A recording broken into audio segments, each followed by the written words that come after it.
दही के नदिया के तोहरा बिलार रखबार भइल राजा। दही के नदिया के तोहरा बिलार रखबार भइल राजा।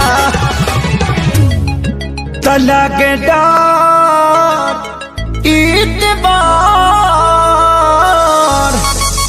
लगे डर देवर करी घातिए राजा। दिन रात रहे छतिए पर हाथिए राजा। लगे डर देवर करी घातिए राजा।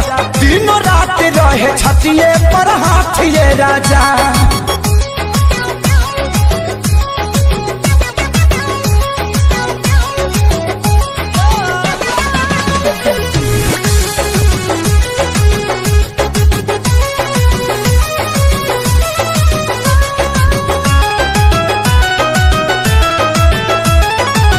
केतन मनाई खियाई ठूस ठूस के जाके बैठ जाला कोना में रूस के। हो केतन मनाई खियाई ठूस ठूस के जाके बैठ जाला कोना में रूस के। अरे लइका कहाई के गुलार लीले पतैयार भइल राजा। हाँ लइका कहाई के गुलार लीले पतैयार भइल राजा। तो लागे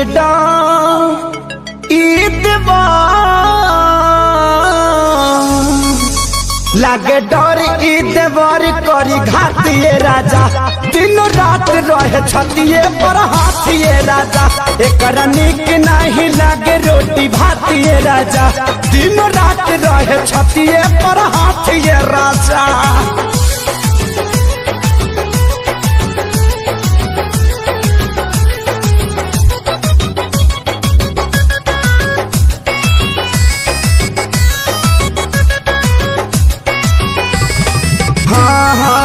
रोज के हे बहल चल के डरामा कितना बताइए खेसारी करना।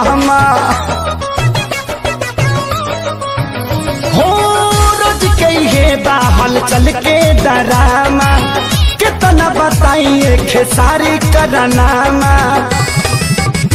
अरे आके अब तू ही संभारा ई पानी सर से पार भइल राजा। हाँ आके अब तू ही संभारा ई पानी सर से पार भइल राजा। तो लागे डर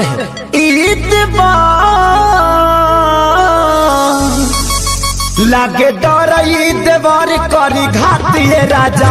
दिन रात रहे छतिए पर हाथिए राजा। तो गाल कटल बाहल वाले बतातिए राजा। दिन रात रहे छतिए पर हाथिए राजा।